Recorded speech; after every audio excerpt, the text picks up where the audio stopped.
everybody. How's everybody doing? I'm getting a little bit of a echo here. I don't know why I'm getting an echo. Can you hear that, Joe? I hear it, yeah. Yeah, you got an echo too. Okay. Go to your settings. Hey, everybody. I want to welcome you to the show. This is Chef Thom here with Joe Quills. We're going to be bringing on our buddy here in just a minute, Frankie the Bank. Let me fix my settings here. So what do we need to do here, Joe? Disable, disable audio. Echo cancel. Oh, there we go.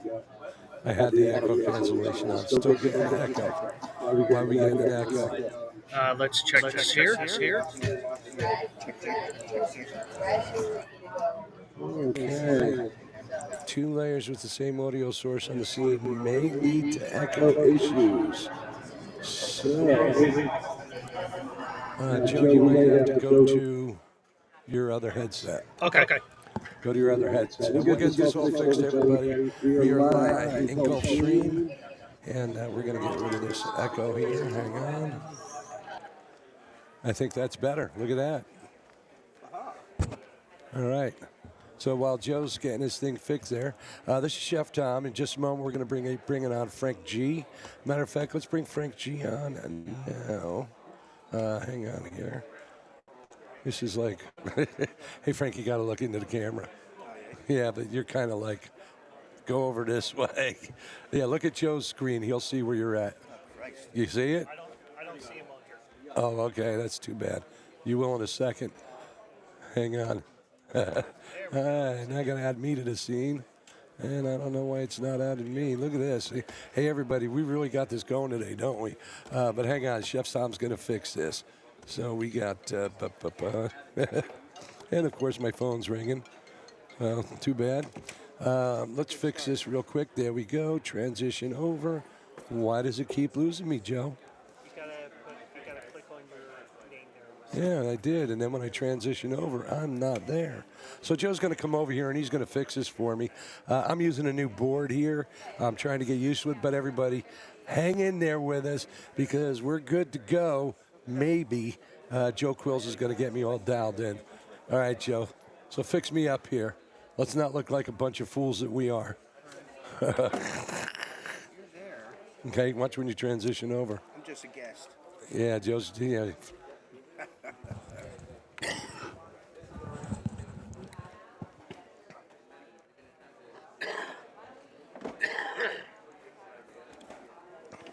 Should I build a new scene? All right.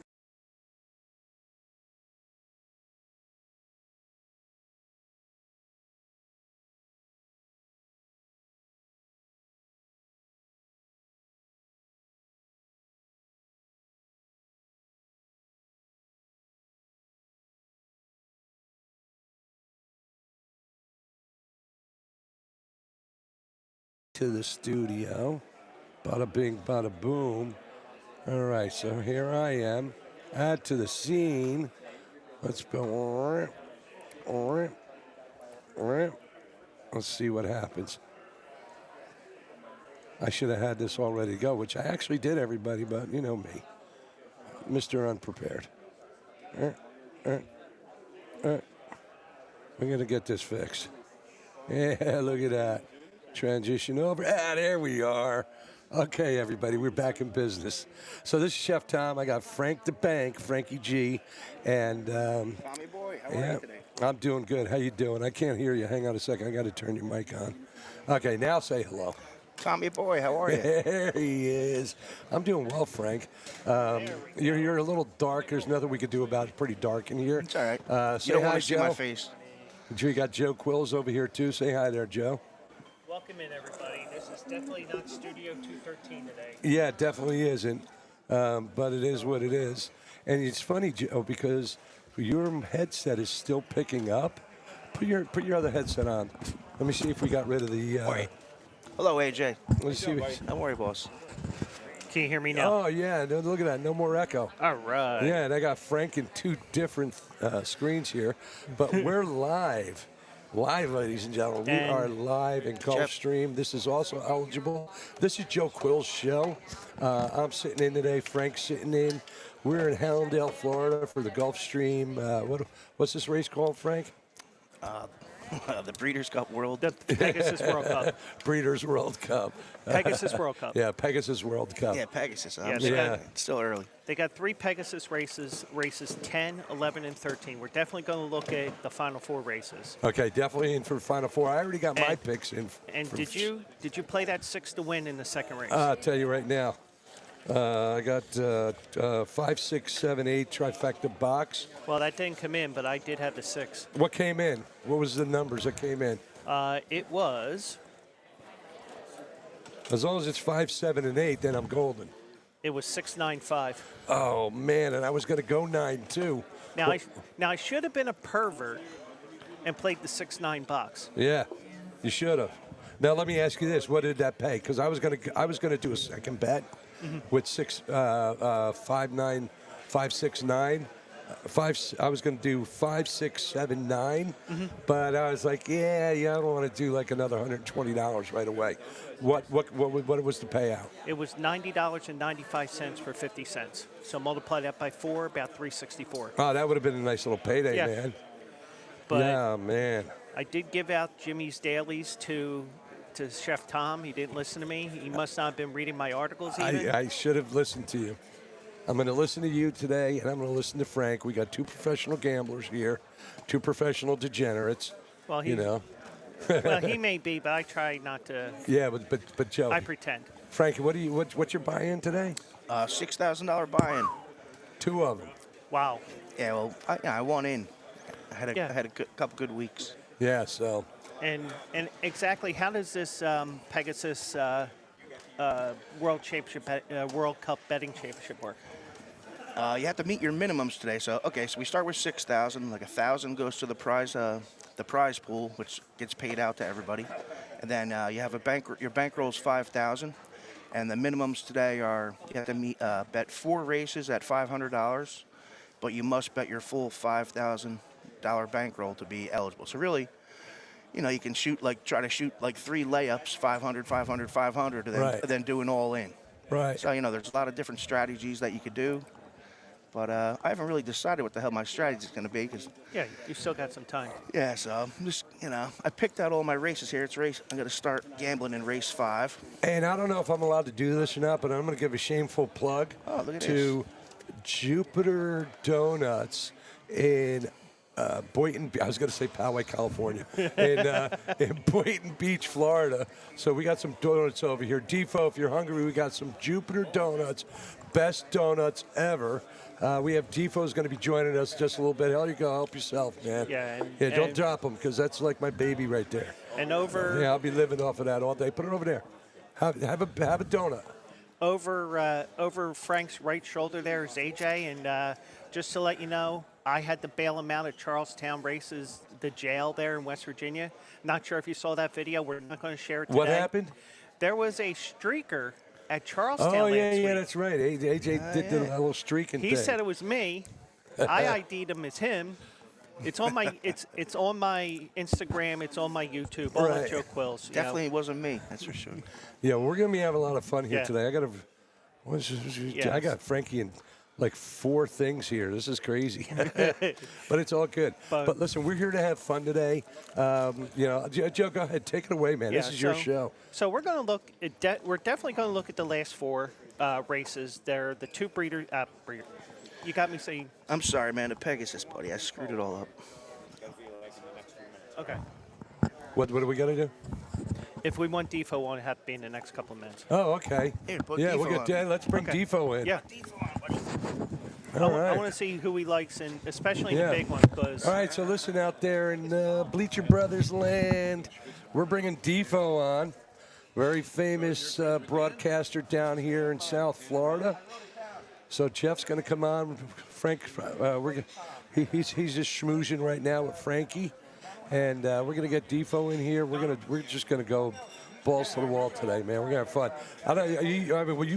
You were with us at the Breeders' Cup on air. Yeah, I was at home. But I think we're a little bit more prepared today. Yeah. Yeah. And if we go out there in October over Halloween week, Right.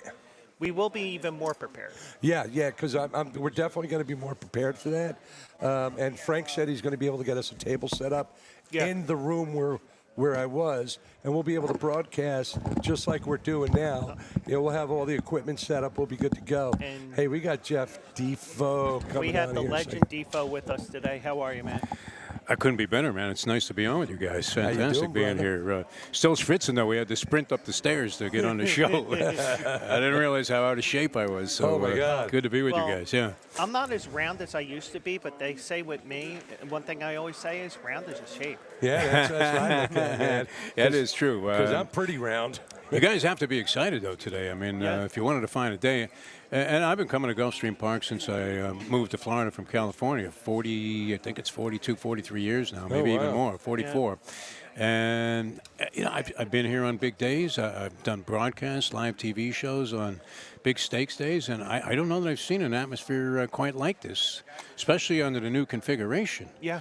It's a fashion show out there. It's Yeah. absolutely fantastic. And we did see, and this was great, we saw David Portnoy Yeah. of Barstool Sports, and he's a huge degenerate gambler, it turns Yeah. out. Yeah. And he has the money, and what was great was he's being followed. I don't know if he's married or not, but there was an absolutely smoking hot chick following him. And then on top of that, he had a big guy with a giant suitcase, and I believe it was an attaché full of cash Oh, I wouldn't doubt it. to help him with whatever he was going to be wagering on today. Now, was there an ugly chick there? Because that would have been for me. I don't think so, man. You're big, Joe. I'm telling you what. You mention your name anywhere in thoroughbred racing, and it's like you dropped Tom Durkin's name on somebody. He's well respected around Yeah, the and country. I do have some. I did contact a couple of people today. Hopefully, cross paths. If not, that's fine. But Yeah, you got 1 or 2 followers. Yeah, yeah, the thousands, the millions of people Yeah. that are waiting for your insight yeah. on these races. Now, how are you handling this? Because to go through the whole card, almost impossible. I'm not going through the whole card. But And what's great, a friend of mine, a good handicapper, and we have some selections from a couple of real stone degenerates that I got on my way in, but or yesterday, and he was saying, the card today very exciting because there aren't like a lot of standouts. The one that we just saw in the second race that went off 1-2 went down in flames, and a lot of times on these kind of big. and I had the 6. And the 6 looked great, and I was telling AJ I regretted leaving him off my ticket there, but I would have gotten buried anyway because the 7 who battled the 5 early in that race ended up paying a price for it. And, I had 5, 6, 7, 8, and I was going to do a 5, 6, 7, 9 box. Yeah. And I didn't. Yeah. It would have bought me 360. But I want to tell you, Defo, when I was out in the Breeders' Cup with Frank, the last race after the Breeders' Cup, Yeah. I was up like about $400. Which is a nice position to be in. It was nice, Yeah. But Frankie, he lost his load. He was in the Breeders' Cup Bettors Challenge. Right. And he just blew it all in one race because he had to make the bet because it was coming up towards the end. Yes. It's either make it or break it, you Right. know. So Frank's sitting over at the table like this. Because we were drinking. We've all pretty been in that heavily position, day. yes. Yeah. So Frank was helping me with my picks that day, right? So Frank was mentally unavailable. so I did this for my picks. I went like this, and now and for those of you who watch Tea Time for Bettors, you already know the story, but your people don't. So I went like this with the program. I closed my eyes and I went, okay, that horse. Okay, that horse. I picked 4 horses. All 4 of them came in. Oh, wow. Yeah, I did a. That's top-notch Yeah, handicaping. I did a 4-horse box. Yeah. Right, $5. What was that? $120, I think, and bought me $1,800. Now, pretend these are real tickets I would have had if I was on track somewhere. Yeah. This was me. Yeah, nothing Getting like rid of tearing them. up tickets and making confetti out of what Yeah. was Yeah. pretty good tradable and But one of the- marketable money. One of the things that I like is no 1099s at the racetracks. Yeah. Do they You know? still do it, though, They in still- certain Yeah, not wagers? anymore. Over 300 to 1 or something, right? Don't you still Yeah. have to sign? It's any wager over $600 where your ticket pays higher than 300 to 1 Yeah. odds. I hit a pick 4 at Belmont a few years ago on Belmont Day when it was Right. still at Belmont. It paid $1,100, and because it was a $24 ticket, anything over 7,200 would have been a claim. Yeah. Right. No, they changed that, and it was good too, because you would have spread around say $60 Oh, or whatever.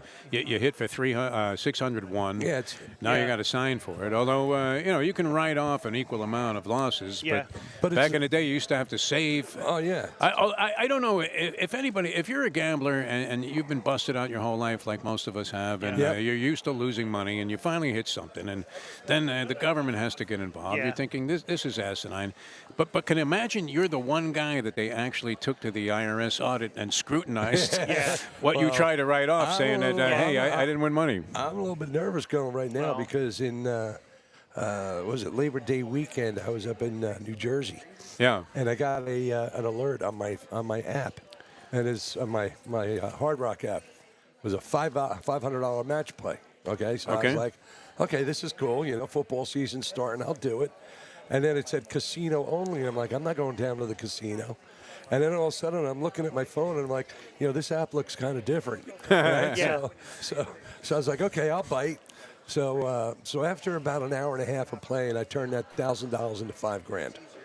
I cashed Great out. as that. I cashed. I want to hang with this guy. Yeah. Yeah. Joe, Well, yeah. What happened with me, AJ and I were at up at near the Meadowlands for Right. for a sports summit, and he told me, sign up for Bet365. Right. Went through the promotion that we had. I was falling asleep on the couch in my room. I didn't feel like going to any more conferences that day, so I pulled up the app. I started playing the casino. Played for about $10 worth. I hit $1,000 jackpot. Yeah. So, but here's this guy's crazy. Yeah, what happened? So I cashed out $3,000. You ended up right? going to jail Boom. on this? No. And I'm sitting on the dock, and my brother's neighbors like going out on their boat. They're like, "Hey, come with us. We're going out to watch the sunset." And I'm like, "Yeah, I'm good, man. I'm good." So I'm sitting there, and I just started betting max bet. Yeah. Oh, nice. And then all of a sudden, I went into a bonus round, and then another bonus Yeah. round, and then all of a sudden, my phone's vibrating and shit. $136,000. Oh my God! Yeah, it was the highest payout on the Hard Rock app at the time. That's beautiful. So yeah. I go running into my brother's house. I'm like freaking out. I'm like, dude, I just won a jackpot, man, on an app. And he's like, oh, I win trillions all the time. I'm like, no, Tim, this is real money. Nice. Yeah. He's like, let me see, and I showed it to him. Yeah. And I didn't get no 1099. Nothing. Yeah, none of that crap. It was a beautiful thing. How great is that? But I was smart enough to put 50,000 into a CD, Okay. a 7-month CD that comes due April 1st. Well, let's get out money. But it was funny. Last night I was talking to a guy that's a professional poker player. Right. Talking about that was like a year ago. Yeah, we got AJ next. that's AJ's it. looking for another Yeah. score. What are you talking about? So this guy was. I was talking to his professional gambler last night. He's on the WSOP tour. Uh-huh. I asked him if I could mention his name today. He said no. So I guess he hasn't been doing too well. But All right. anyway, no, he's doing pretty good. He's a super nice guy. And he was saying to me, he goes, dude, did you fill out a 1099 when you won that? I said, no. He goes, I think you don't. If like you were saying, the 300 to 1 and this and Yeah. that. That's the He formula. says, I don't think you're going to have to pay taxes on that because it was through an app. It was the ultimate insult, I mean, for the government to intervene at a time where you finally have some success. I mean, Right. they don't let you deduct all of your losses Oh, AJ unless it knows. goes against winnings. He knows I've Yeah. had some tough times gambling in the past, And Yeah. then a couple weeks later, I'm down at the Seminole, and I'm just playing this machine, and all of a sudden it starts freaking out, and this mermaid comes swimming across, and I hit the jackpot for $10,000. And a lady comes over, she goes, I can put all your information right in here, and next time you win a jackpot, we don't have to come over, just push the button, and it'll automatically register for your W-9, and you can go cash the ticket out at the window and walk home with all the cash. Because some of these casinos, they'll take your money right then and there. Oh, yeah. I had it happen to me once this is back before they changed some of the rules. The rules, the legality of it. But, I was telling AJ one day, with a combination of tips from a good friend of mine who's I'm going to release his picks in the Pegasus here today. A crippled waiter who worked here. I wasn't the Sport of Kings, but he was known as the crippled waiter, which may be defamatory or derogatory, but not meant to be disparaging. It's not PC, he you went mean. by that, yeah. Right. I mean, and a horse I picked on my own, but I made the mistake of putting a $10 cold pick 3 ticket on this as part of my bets, and then I kept punching dollar tickets. And because I had it all on one ticket, and that ticket was worth more than $5,000, Oh, geez. they withheld money. It wasn't even like a signer. I mean, That must have been a long time ago, though. that was well, that was my last good hit. Well, it was like 35 years ago. I was gonna say like before computers, because now I had a hit. This was a few years back in San Diego at the Harrah's in San Diego. I hit a fortune bonus on Pai Gal. Okay. What don't you play? I mean, I'm in love with this guy already. And it was, I don't know, it was like $32,000, and they're like, it takes like an hour to get paid and all this shit. And the guy comes over and he's like, okay, he goes, I need you to sign here. I said, what's this for? He goes, it's your withholding. I says, you're not taking my money. He goes, oh yeah, we are. I says, oh no, you're not. I says, that's a voluntary thing. You can, they make it sound like it's not voluntary. Yes. But up to a certain amount, it's voluntary. And then I said to him, I says, you got my card. I said, pull my profit loss statement. Tell me if you need to take my money. And about 20 minutes later, he comes back. He goes, yeah, you can keep all your money. And they gave you an extra 10 grand, yeah. He goes, you're having a bad year. Exactly. So, yeah. All right, so how excited are you guys about this race? I'm very excited. I don't know if you're up to the point where you want to handicap it, but Yeah, let's do it. Yeah, all go right. for it, man. I'll listen in. Okay. And do you want me to share my screen to show the program of the Yeah, finale? go for it. Yeah, Okay. go for it. All right, so let me go here. Hold on. Yeah, share your screen. Hector, you ready? There All you right. go. And then, but you got to remember, you got to wait for me to. And I zoomed in on it a little bit. Okay. Well, what I got to do is. Okay, so what I'm going to do is I'm going to bring this up big. Okay, so why don't you guys chit chat while I'm Okay. getting this going here? Yeah. Because I got to put us all in the scene. Yeah. Okay. There's been a nice evolution of this race also, Yeah. the Pegasus, but could this be their most wide open field? I think so. I know who I'm taking in this race.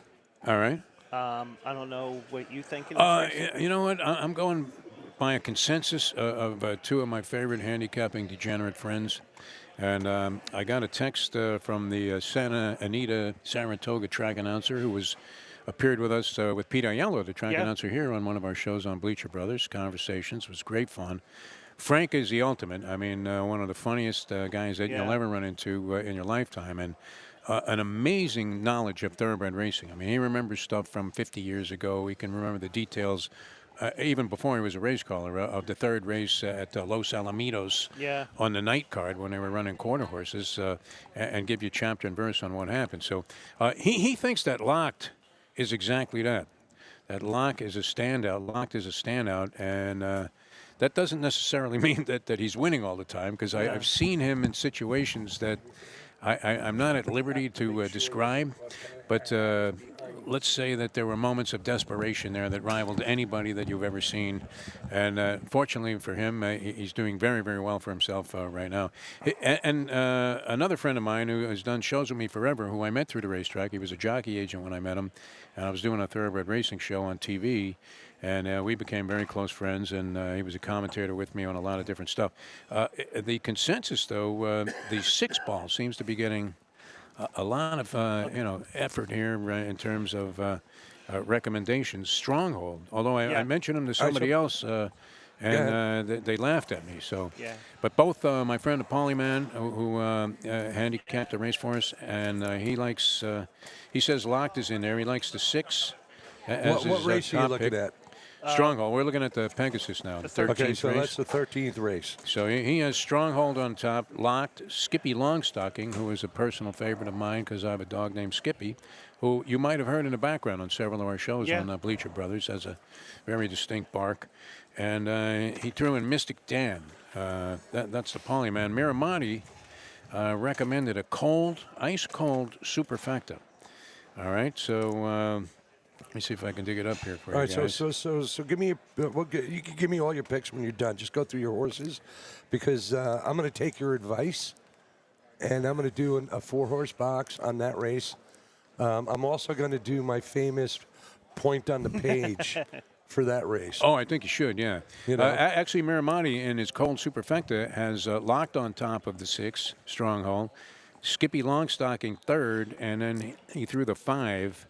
Krupe in 4th, and I got a call when I was trying to track down AJ from a good friend of mine who knows your crew from New Jersey very well. Don O'Malley and all the no boys. kidding. Yeah, Jersey Good. Kyle. You might have hung out with him if you went to the Monmouth Park. No, I was a Meadowlands guy. Oh, okay. Yeah, 'Cause, Dan was always throwing those big parties there, and there's a gentleman. Can we reveal his Mystic secret? Dan, you said? Mystic Dan was the other horse, yeah. But Okay, Mystic Dan, Skippy Longstocking. Locked and Stronghold. Okay. Yeah, and then, but my buddy Jersey Kyle, he loves Krupe today. Says that the horse was right there. He was coming like a rocket ship in the Pegasus, last year? Croupy Poopy. And, One of my picks. and that he's primed and ready, a Pletcher monster that may be a little bit of a secret weapon in there. So Krupe going to light up the board, according to a friend of mine, and he was also picked by Frank Miramati for 4th. Yeah, and if you believe in that other trainer angle, Yeah. he's the trainer of the 11 locked as well. Exactly, and so the longer price, I mean, that's as old a racing adage as buying a racing form would be for most people. Always take the longer price when a trainer has an uncoupled entry. And how many times have you walked away after the race tearing up tickets and, trying to drown your sorrows with the massive amounts of alcohol and drugs? Yeah. When that happened, where you bet the 3 to 5 shot, Yeah. and then here's the other Pletcher horse comes the on with long 20 shot to 1. comes in. Yeah. Yeah, and when I'm sitting at home now, I got to be careful because I got a newborn across the hall from me. I can't yell mother effer and all that because. Well, you can now can until now. he Yeah, is you gotta, aware. You got But- at least another year or two I mean, before you yeah. gotta start worrying I mean, about these walls are solid. My walls in my apartment are paper mache. Yeah. You can hear everything in them. Well, I know when we were out at the Breeders' Cup, who was the horse that favorite for the Kentucky Derby and Fierceness. Fierceness. This year? Yeah. Yeah. Okay. Well, Frank, and there was another. I think there was another horse too. Give me like one of the other top horses from the Derby and from the Triple Crown. Well, you had Dornock won the Belmont No. Stakes. Sees the gray. Strike the goal. Okay, well, whatever it is. Secretariat. Yeah, right. It was affirmed. Whatever the horse was, Frank was betting on it all season long. Okay. Right. Never Oh. coming in. The horse that won? Yes, the horse. Oh, I know exactly who you're talking about here. So anyway, while he's looking for it, Frank. I love when he's Yeah. like the, I don't know if you remember the Gets show, the it's brain years ago, fart. Car 54. Oh, yeah. And the guy always, had like a premonition, and he go, ooh. Sierra Leone. Sierra Leone, yes. So Frank was betting on it all season long. Me too. Because it was always the favorite. And then it was, shit the bed. And then all of a sudden, he gets to the Breeders' Cup and he's like, I'm not going to bet it. And he had to go all in because, it's an all or nothing now. And on top of that, they have a shorter stretch there at Del Mar. And the horse came in. It was the only horse that screwed him. Wow. He would have won like 60, 70 grand, would have put him right back in the running in the Breeders' Betters Cup. Yeah. I don't know if you guys remember a racetrack analyst from the Chicago Sun-Times. This was quite some time ago. He checked out a while back, named Dave Feldman. Feldman. Yeah, he was a Chicago sports writer of some Okay. renown and very popular there. And he wrote a book about horse racing, and it was called Shoulda, Woulda, Coulda. Yeah. How many times have you, said that? Oh, Whatever my form God. of gambling you're doing right now. Oh, my God. Tell me about All right, it. so what do you think, Joe? You haven't released your I- selections yet. I need some steam balls for this race. I like Saudi Crown. Which one now? The 2, Saudi Crown. And Okay. going He's off along a the 9 to rail. 2. You're the first guy that's mentioned that. He's along the rail. 9 to 2, huh? If he gets the lead and he isn't pressured, Yeah. the race is over. Florent He's a Joux. front-running horse. Oh, so he holds. Yeah. Good. And this mile and an eighth is a perfect distance for him. Yeah. And it actually came up. AJ and I were touring around the track there doing some man on the street stuff. And we ran into the track handicapper here, Ron Nicoletti. Right. And he pointed out something that I just heard yesterday, also from the aforementioned Polyman. And that is in races at 1 1/8 miles, and I think this goes back 30 some odd years that they reconfigured the track here. Yeah. Not necessarily the building, but yeah, it might have been around the same time that they did that. They reconfigured the track. Only 3 horses since that time have won at 1 1/8 miles from the 11 post. Oh, no kid. 3 horses. So, now, I mean, that must take into account at least hundreds of races, if not, you know, a few thousand. Yeah, but take a look at the 11th spot. You got locked 5-2. exactly. So there's a little bit of power an X factor squeeze. there. Well, locked will end up in the 10 because of the fact that the 8 Vitality is scratched. Oh, shit. I think I picked that. But he's still a wide post Okay, there, so what are any other scratches yet or no? that's the only scratch in that particular race. Okay, all right. So He was a 50-1 long shot. all right, so still going off at the 10 spot. I mean, what's the difference between? Well, at least it takes him out of that one Right. equation here, where Well, nobody wins from the 11. Well, I'll tell you what, Defo, why don't you go find him and ask him what the ratio is for the 10 spot? Yeah. I mean, once I don't you, imagine How it's many horses favorable. are- Yeah. right. once you get outside that 8 post, it's not a good spot to No, be in right. because you got a short run to that first turn, you get hung wide. Now these turns are a little wider because it's 1 1/8 miles, and it seems like you're running on the turn more than the front and back stretch.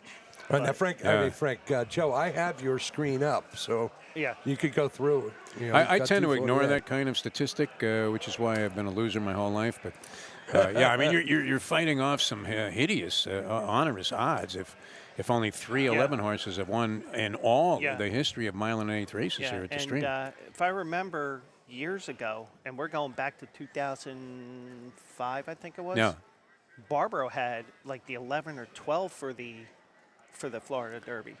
That was a great day in my lifetime when Barbaro ended up winning the Kentucky Derby. Yeah. And yeah, fantastic. And what a shame, of course. You know, you hate to see this happen, any kind of catastrophe like that, Yeah. where the horse ends up not surviving the race. But Yeah. of course, I was just loaded up with Barbaro Yeah. in the Preakness that year, and burial didn't even get to the 16th ball, where most of my horses get buried. So, all right, so you're all in on the 2. I'm all in on the 2. I got 2 for White Barrio. He loves Gulfstream. 6 wins and 8 Yes. tries there. Last race might have been a bit of an aberration. And it's also a shorter distance. Was a there. 7 furlong job. Not necessarily a horse to be accommodating at that distance. And yeah, so yeah, could turn this around. Was on a long layup too, I think. Before And I that. also threw in the 10 and the 11. I threw in Skippy Longstocking. Have to for my dog. Yeah. And especially, even though it's 3 races back, Charlestown, that's a quirky 3-turn race. And I threw locked in for 3rd or 4th. Yeah. The reason why I did is I figure he's going to be up there. It's just that how is he going to handle that first turn because it's such a short run into Yeah. that first turn. Yeah. What's your strategy money-wise to try and have enough capital left to actually make it to race 13? Well, what I'm doing is And there's an American Thoroughbred machine right outside, though. Yep. I think. Yeah, Yep. so There's you're a in good shape handful of there. them. Yeah. what I'm They doing. just have your card's no good, and so 3 Yeah. horses just pop up as the wheels yeah. spin. Yeah. Yeah, what I'm You're out. doing is, and by the way, we may have, somebody from Parks here in a couple of minutes. Oh, yeah. cool. Oh, very good. But what I basically go to FanDuel Racing, Yeah.